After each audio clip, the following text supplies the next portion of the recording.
ಸಾಕು, ಜಾಸ್ತಿ ಆಯ್ತು ದೇವ್ರೆ. ಈ ಮಳೆನು ದಯವಿಟ್ಟು ನಿಲ್ಸು. ಈ ಗುಡುಗಿನ ಶಬ್ದ ಕೇಳಿ ಕೇಳಿ ನನಗೆ ಹೃದಯನೇ ನಿಂತೋಗೋ ತರ ಅನ್ಸ್ತಿದೆ. 2 ದಿನ ಏನು ತಿಂದಿಲ್ಲ. ನೋಡ್ತಿದ್ರೆ ಮಳೆ ಏನೋ ಸ್ವಲ್ಪ ನಿಂತಂಗಿದೆ. ನಾನು ಈಗ್ಲೇ ಆಚೆ ಹೋಗಿ ಆಹಾರ ಏನಾದ್ರೂ ಸಿಗತ್ತೇನೋ ನೋಡ್ತೀನಿ. ಮಳೆ ಬರ್ತಿದೆ ಅಂತ ಹಿಂಗೆ ಕೂತಿದ್ರೆ ಮಳೆಯಿಂದ ತಪ್ಸ್ಕೋತೀನಿ. ಆದ್ರೆ ಆಹಾರ ತಿಂದೆ ನಾನು ಸತ್ತೋಗ್ಬಿಡ್ತೀನಿ. ನನ್ಗೇನಾದ್ರೂ ಒಂದ್ ಆಗ್ಬಿಟ್ರೆ ಆಮೇಲೆ ನನ್ ಮೊಟ್ಟೆಗಳನ್ನ ಯಾರು ನೋಡ್ಕೋತಾರೆ? ಮೀನು ಪಕ್ಷಿ ತುಂಬಾ ಬೇಜಾರಿಂದ ಅದರ ಮನೆಯಿಂದ ಆಚೆ ಬರುತ್ತೆ. ತಿನ್ನೋದಕ್ಕೇನಾದ್ರೂ ಸಿಗತ್ತಾ ಅಂತ ಹುಡ್ಕಕ್ ಶುರು ಮಾಡ್ತಾಳೆ. ಹಾ, ಈಗ್ಲೇ ಜ್ಞಾಪಕ ಬಂತು.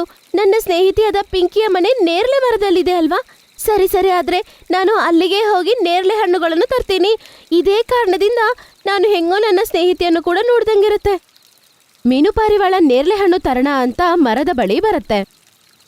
ಅದು ನೇರಳೆ ಹಣ್ಣನ್ನು ಎತ್ಕೊಳ್ಳಕ್ಕೆ ಹೋದ ಸಮಯದಲ್ಲಿ ಗಾಳಿ ಜೋರಾಗಿ ಆ ಮರದ ರೆಂಬೆಯೊಂದು ಮೇಲೆಯಿಂದ ಜೋರಾಗಿ ಒಡೆದು ಹೋಗಿ ಅದು ಕೆಳಗಡೆ ಬಿದ್ದೋಗತ್ತೆ. ಅದು ಸರಿಯಾಗಿ ಮೀನು ಮೇಲೆನೆ ಹೋಗಿ ಬೀಳತ್ತೆ.